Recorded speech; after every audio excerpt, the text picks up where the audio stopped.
मकीनुल मुबीनुल करीम व नहनु अला ज़ालिका लमिनश शाहिदीन वश्शाकिरीन वल्हम्दुलिल्लाहि रब्बिल आलमीन।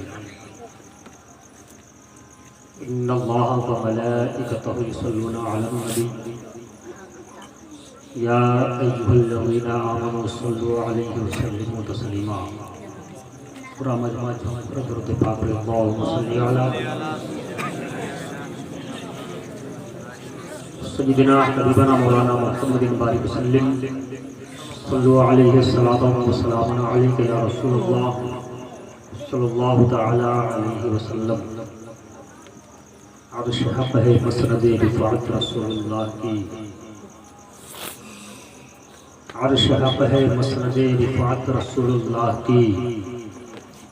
देखनी है हश्र में इज़्ज़त रसूलुल्लाह की। लाव रब्बिल अर्श जिसको जो मिला उनसे मिला, बटती है कौनैन में निअमत रसूलुल्लाह की।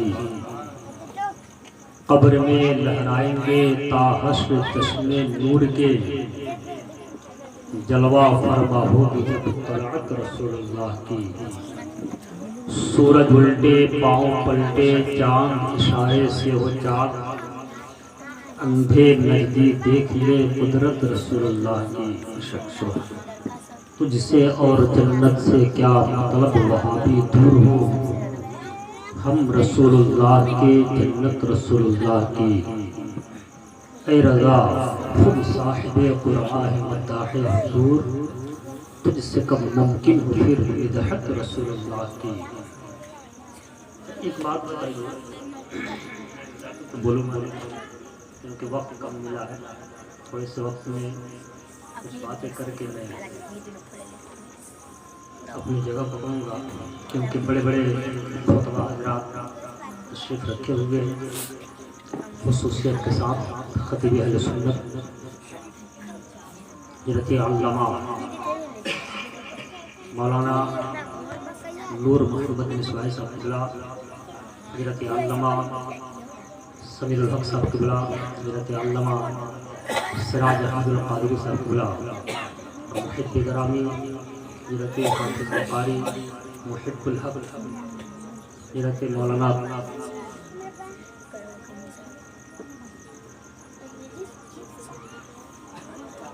हज़रत अल्लामा मौलाना असरारुल हक साहब क़िबला और तमाम तर मुक़द्दस उलमाए कराम बैठे हुए हैं।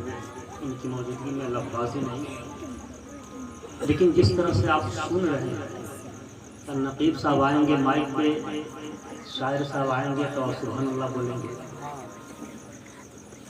एक शेर में पढ़ रहा हूँ, ज़रा आपके मिजाज का जायज़ा लिया जाए। उलमा समीर साहब, क्योंकि शेर व शायरी करना मुझे भी आता है माशाअल्लाह। हमारे नूर मोहम्मद भाई हैं, इनसे जाले में मुलाकात हुई है। एक शेर में आपके सामने पढ़ूँ, एक शेर जवाब देंगे आप।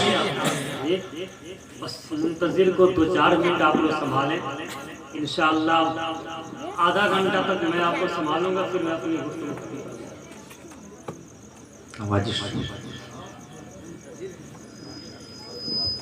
कि ज़मीं का गुल फलक का हर एक सितारा मुस्तफ़ा का है।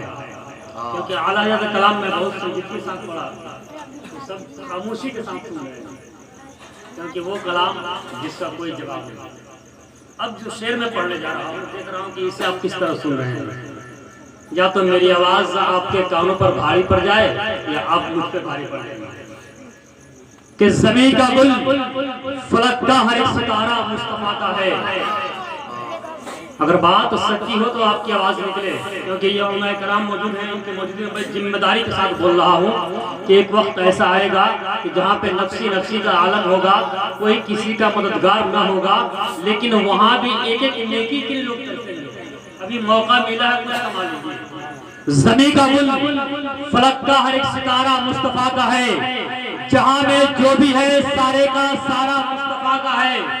आसमां पे अपना सीना चीर कर ये चांद कहता है, मैं टुकड़े क्यों न हो जाऊं, इशारा मुस्तफ़ा का है। आसमां पे अपना सीना चीर कर ये चांद कहता है मैं टुकड़े क्यों ना हो जाऊं, इशारा मुस्तफा का है। और ये मुसलमान हैं, हम मुसलमान हैं, कलमा पढ़ने वाले हैं, लेकिन हम क्या कहते हैं कि नबी के नाम पे जान दे देंगे। किसी शायर ने कहा था कि नबी के इश्क में मैं अपनी जान दे दूंगा, नबी के इश्क में मैं अपनी जान दे दूंगा, जान क्या चीज है सारा खानदान दे दूंगा। उमैया बोला सी देंगे तेरे होठों को, बिलाल बोले मैं फिर भी अज़ान। सुभान अल्लाह, सुभान अल्लाह। ऑपरेटर साहब थोड़ा इको कम कर दीजिए, ऑपरेटर साहब थोड़ा इको कम कर दीजिए। उमैया बोला सी देंगे तेरे होठों को, उमैया बोला सी देंगे तेरे होठों को, बिलाल बोले मैं फिर भी अज़ान दे दूंगा।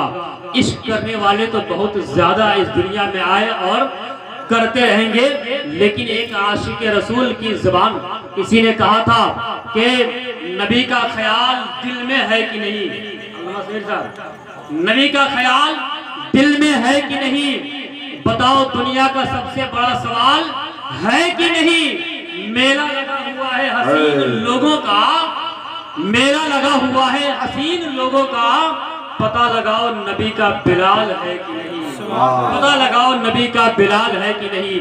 थोड़ा मोहब्बत में बैठे हुए हैं, क्योंकि एक अल्लाह के वली की महफिल में बैठे हुए हैं, उनकी याद में बैठे हुए हैं।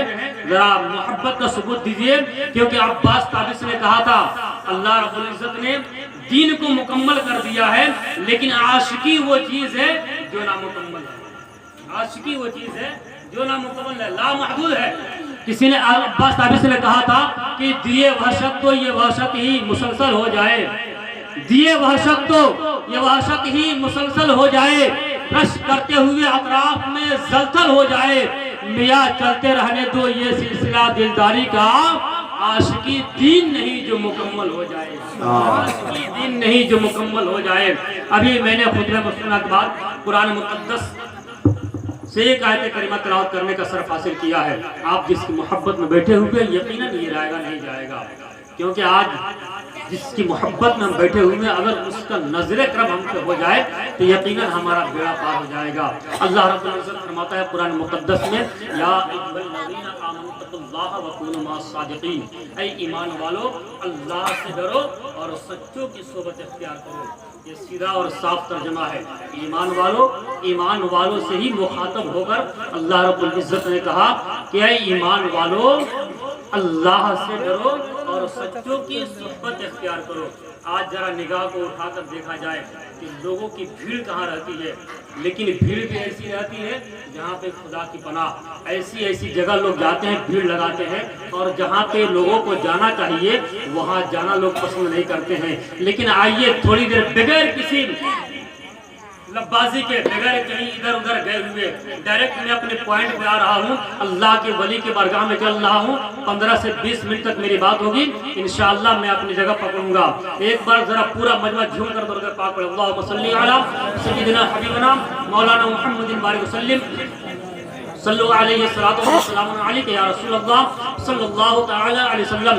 देखें अल्लाह के वली के पास जाने में कितना बड़ा फायदा है, अल्लाह के वली के करीब होने में कितना फायदा है, अल्लाह के वली के करीब जाने में कितना हमें फायदा है। आइए चलते हैं एक मकाम पे, जिस जगह का नाम, जिस बस्ती का नाम, जिस जगह का नाम फतेहपुर सिकरी है। वहाँ पे एक अल्लाह के वली रहा करते थे और उनके पास लोगों की भीड़ रहा करती थी। हमेशा लोग उनके पास जाया करते थे, उनसे बातें किया करते थे, उनसे मुलाकात करते थे। नमाज का वक्त हो जाए तो लोग उनके पीछे नमाज पढ़ने की ख्वाहिश रखा करते थे। लेकिन इन सारे लोगों में एक ऐसा इंसान भी था जो अपने दिलो जान से उनसे मोहब्बत किया करता था, दिलो जान से उन्हें चाहा करता था, दिलो जान से उनके करीब रहा करता था। और उसका मिजाज ये था कि जब तक वो कोई बात न कहते वो उनके खिलाफ कोई काम न किया करता था। जब जो काम वो कहते बस इतना ही वो करता, उससे आगे कुछ नहीं किया करता था। लेकिन हुआ क्या कि वली के ऊपर भी कोई वली है, वली के ऊपर भी कोई वली है, वो एक वली से भी बड़ा कोई वली है।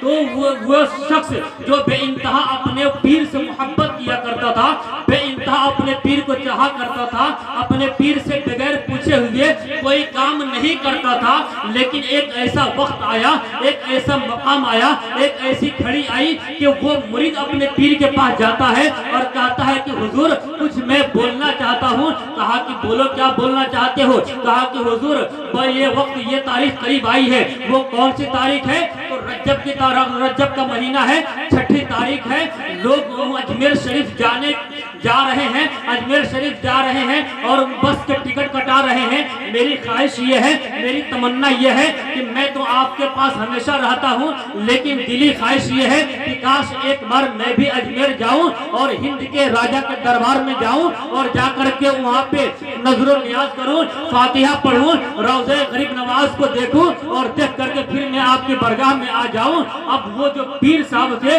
उन्होंने थोड़ी देर के लिए अपनी नजर को नीचे किए, नीचे करने के बाद फिर जो ही निगाह को उठाने के बाद कहा कि एक काम करो, इन साल मत जाओ, अगले साल जाना। अब मुरीद था भाई, हर एक बात मानता था, ये भी बात उनसे मान ली और मान कर कहा ठीक है हुजूर, जब आपकी ख्वाहिश ये है, जब आप ये फरमा रहे हैं कि इन साल मत जाओ, अगले साल जाना, मैं आपकी बात को मान करके रुक जा रहा हूँ। अब एक साल बड़ी ही बेचैनी के साथ, बड़े ही बेकरारी के साथ गुजारी, लेकिन दूसरा साल जो ही आया, रजब का महीना आया, वो तारीख जो ही आने वाली थी कि पहुंचा अपने पीर के बरगाह में, पहुंचा अपने पीर के दरबार में, हाथ बांध करके खड़ा हो गया। जो ही खड़ा हुआ, कहा कि क्या हुआ? कहा कि हुजूर रजब का महीना शुरू हो गया है, वो तारीख आने वाली है जिस तारीख में गरीब नवाज का उर्स होता है। कहा तो इसलिए कि सारे गांव के लोग जा रहे हैं अजमेर शरीफ। अब मेरी नजर देख रही है कि गांव का एक बच्चा है,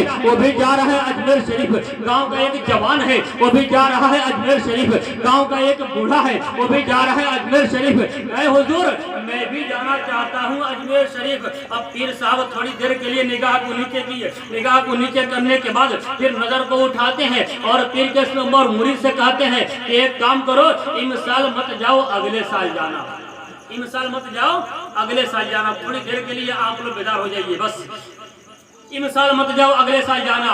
अब मुरीद था, बात मानी, बात मान करके एक साल और बहुत ही बेचैनी और बेकरारी के साथ गुजारी। लेकिन जो ही वो महीना आया, अब पहले पीर साहब के पास नहीं जा रहा है, अब पीर के बरगाह में पहले नहीं जा रहा है, बल्कि कहाँ पहुंचा?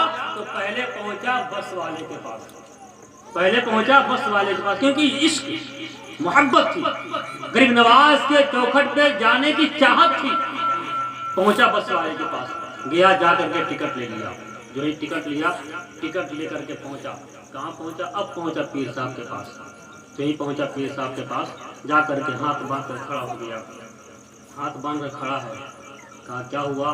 कहा कि हुजूर रजब का महीना शुरू हो चुका है, सारे लोग जा रहे हैं अजमेर शरीफ, मैं भी जाना चाहता हूँ अजमेर शरीफ। कहा कि अच्छा। फिर नज़र को नीचे किए, नज़र को नीचे करने के बाद थोड़ी देर के बाद निगाह को उठाए, उठाने के बाद जो ही कुछ बोलना चाहे, पीर साहब के ज़बान से कुछ जुमले निकले, उससे पहले ही मुरीद ने कहा कि हुजूर इससे आगे कुछ मत बोलिएगा, पहले मेरी बात सुन लीजिए, पहले मेरी बात सुन लीजिए। कहा बोलो, क्या कहना चाह रहे हो? कहा कि इस बार मत कहिएगा कि इन साल नहीं अगले साल जाना। कहा क्यों? कहा इसलिए कि मैं पहले से टिकट लेकर के आया हूँ, पहले से मैं टिकट लेकर आया हूँ। कहा अच्छा। कहा ठीक है। कहा जाना कब है? गाड़ी कब है? गाड़ी कब खुलेगी यहाँ से? कहा कि हुजूर कल सुबह 7 बजे। कहा कल सुबह 7 बजे गाड़ी खुलेगी? कहा कि हाँ। कहा एक काम कर, जाओ, जा करके आराम करो, फजर की नमाज पढ़ना, फजर की नमाज पढ़ने के बाद मुझसे मुसाफा करना, मुसाफा करके जाकर गाड़ी में बैठना और रुखसत हो जाना। बड़ा खुश हुआ कि पीर साहब ने मुझे याद दे दिया है, अब मैं अजमेर शरीफ पहुंच जाऊंगा, एक अल्लाह के मुक़द्दस वली के दरबार में पहुंच जाऊंगा, एक अल्लाह वाले के बरगाह में पहुंचूंगा, क्योंकि मेरे पीर ने मुझे कह दिया है, मुझे जाना, मैं अब पहुंच जाऊंगा। अब गया बेचारा बड़ी खुशी के साथ, रात में खाना खाया, खा करके सो गया। फजर की अजान हुई, उठा, खुशी खुशी वजू बनाया, आया, पीर साहब के पीछे फजर की नमाज पढ़ी। पीर साहब वहीं बैठ गए वजीफे में। अब सारे लोग जिनको जाना था वो चले गए, और ये बेचारा खड़ा है मुसाफा करने के लिए, क्योंकि पीर साहब का हुक्म था कि मुसाफा करके ही जाना। अब देखिए अल्लाह वाले पावर, ताकत, अल्लाह ने कितना पावरफुल बनाता है जो अल्लाह के हो जाते हैं। खड़ा है पीछे, पीर साहब वजीफा में लगे हुए हैं, वजीफा में लगे हुए हैं। वक्त हुआ 6:30 पौने 7। अब ये पीछे बेचारा खड़ा होकर के आगे पीछे कर रहा है। न पीर साहब का वजीफा खत्म हो रहा है, न ये मुसाफा कर रहा है, न जा रहा है। करे तो क्या करे, क्योंकि पीर साहब का हुक्म है। गाड़ी वाला आया, कहा कि भाई टाइम खत्म हो गया, चलो। कहा कि बस थोड़ी देर रुक जाओ, पीर साहब का वजीफा खत्म होगा, मुसाफा करेंगे, चलेंगे। कहा कि तुम्हारे एक के लिए सबको मैं परेशान नहीं कर सकता, चलना है तो चलो वरना टाइम हो गया, मैं अब गाड़ी को खोल दूंगा। कहा कि नहीं भाई थोड़ी देर रुक जाओ। कहा कि अच्छा अब तुम्हारे इंतजार में इतना देर में रुका, अब मैं नहीं रुक सकता।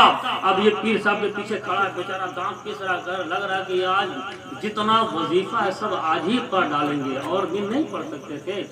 लेकिन हुआ ये कि वक्त हुआ, गाड़ी खुल गई। जो ही गाड़ी खुली, पीर साहब का वजीफा खत्म हुआ। पीर साहब का वजीफा खत्म हुआ। जो ही मुसल्ले से घूमे, मुरीद हाथ बांध करके खड़ा है। पीर साहब ने कहा क्या हुआ, अजमेर शरीफ जाओगे? कहा कि मैं अजमेर शरीफ जाऊंगा। कहा कि तुम्हें जाना है? कहा मैं अजमेर शरीफ जाऊंगा। कहा एक काम करो, ये मेरा खत है, इसे लेकर जाना।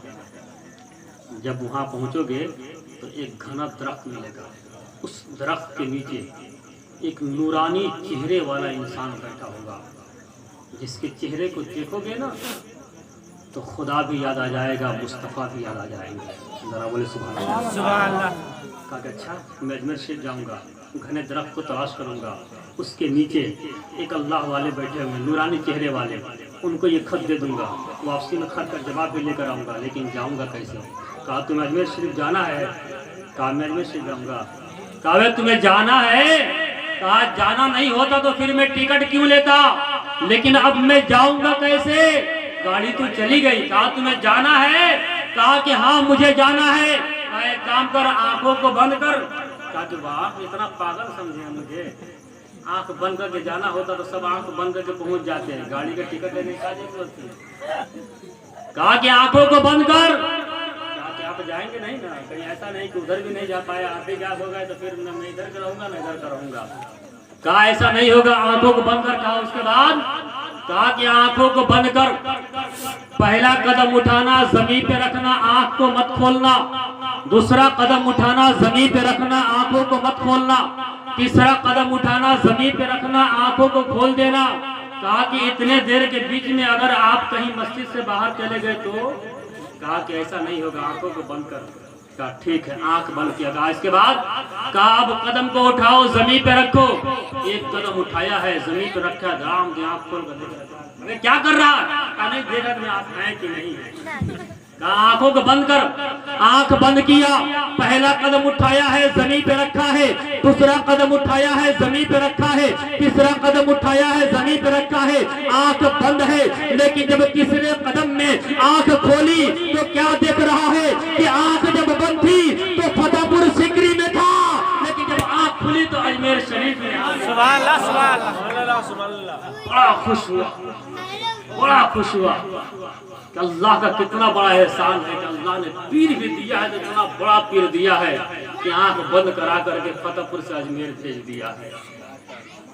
पहुंचा अजमेर शरीफ, अब दरख्त की तलाश की, देखा घना दरख्त है, उसके करीब गया। वाकई में जब वहाँ पहुंचा तो एक नूरानी चेहरे वाले से मुलाकात हुई, सलाम किया। कहा कि हुजूर ये मेरे पीर साहब ने खत दिया है और वापसी में इसका जवाब भी मांगा है। उसके बाद वहाँ से आगे बढ़ा, कहाँ? जब गया आगे बढ़ा, सड़क पे नहीं पहुँचा है, अब बस वाला पहुँच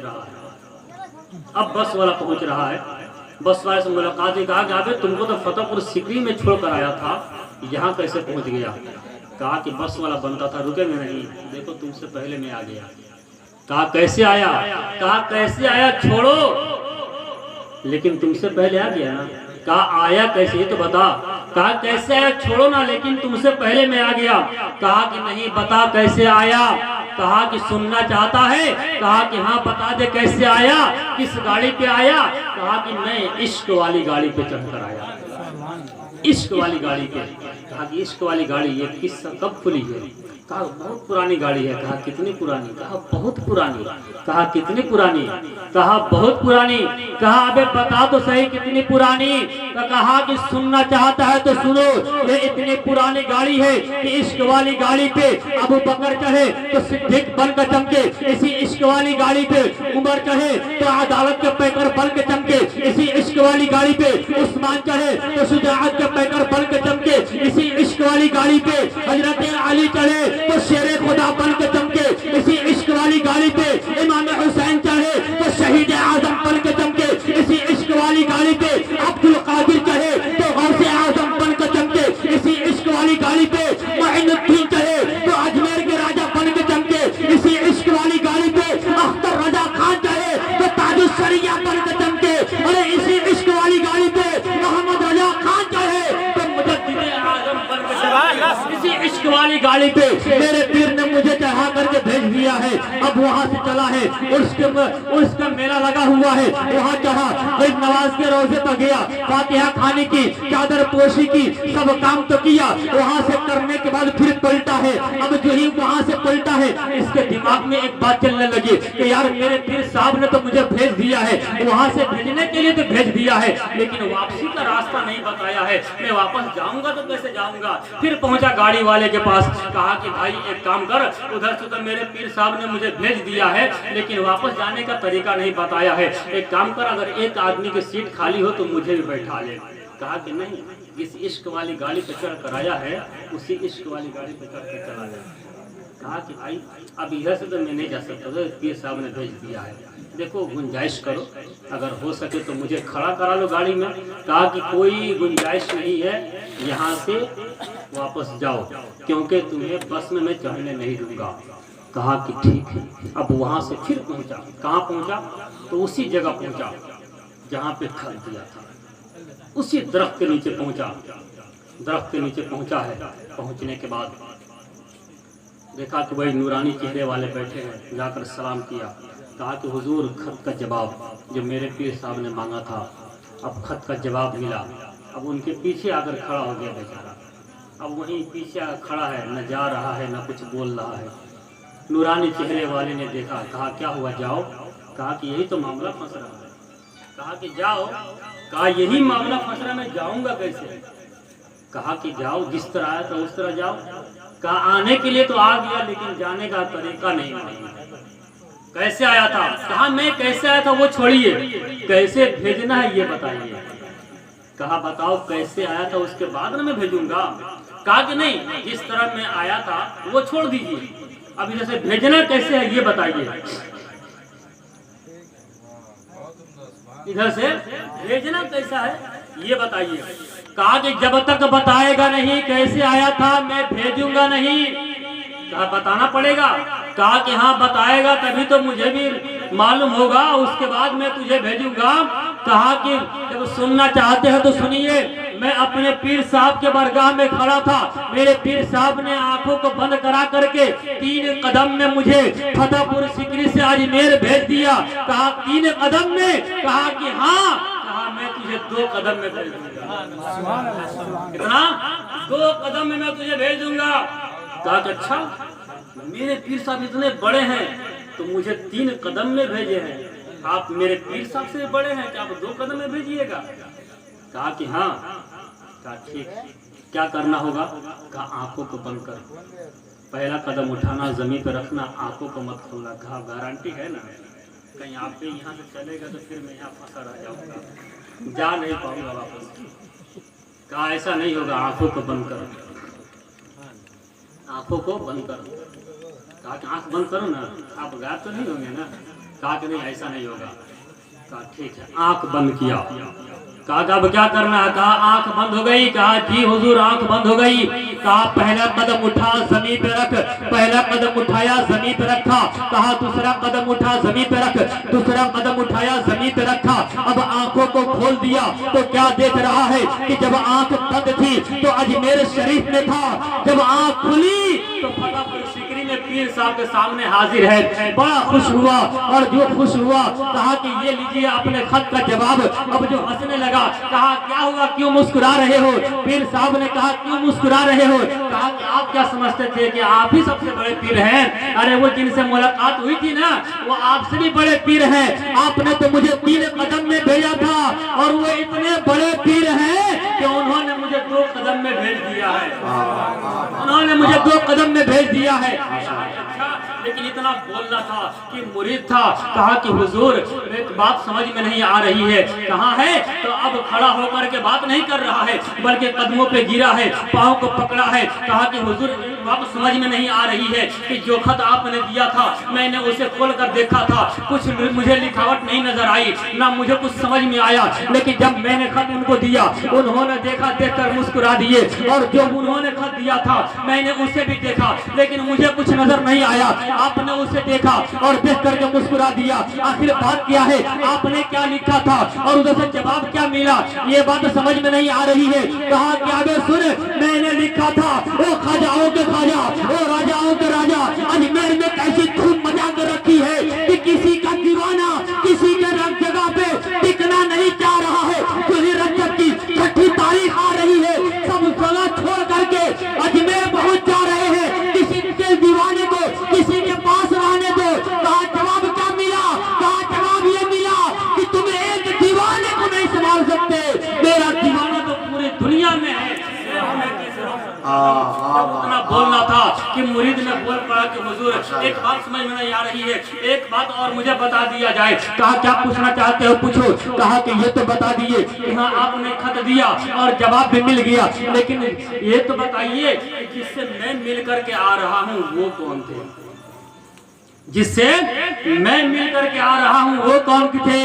तो पीर साहब ने कहा कि मुरीद सुनो, अरे पूरी दुनिया के लोग जाते हैं तो गरीब नवाज के रोजे को देख करके आते हैं और तुम जिनसे मिल करके आए हो वो कोई और नहीं बल्कि खाजाओं के खाजा, राजाओं के राजा, खाजा गरीब नवाज वही तो थे जिनसे तुम मुलाकात करके आए हो। अब मुरीद कदमों पे गिरा है। कहा कि हुजूर मुझे अंदाजा लग गया कि जब इस पार का आलम ये है तो उस पार का आलम क्या होगा। किसी ने कहा था कि जब उनकी गदा भर देते हैं शाहाने ज़माना की झोली, और जब मोहताज का आलम ये है तो मुख्तार का आलम क्या होगा। माशाअल्लाह माशाअल्लाह है तो मुख्तार का आलम क्या होगा।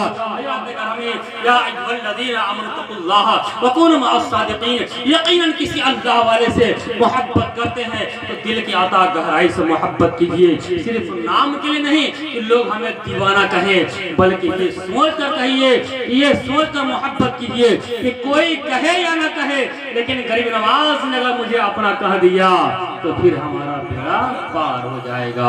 अल्लाह ताला हम सबको अमल करने की तौफीक अता फरमाए और वलियों से मोहब्बत करने की तौफीक अता फरमाए। अस्तगफिरुल्लाह रब्बी मिन कुल्लि ज़ंबि व अतूबु इलैहि। गुलशन में यूं ही फूल खिलते ही रहेंगे इंशाअल्लाह। ज़िंदगी बाकी रही तो फिर मिलेंगे। वमा अलैना इल्लल बलाग। अस्सलामु अलैकुम व रहमतुल्लाहि व बरकातहू।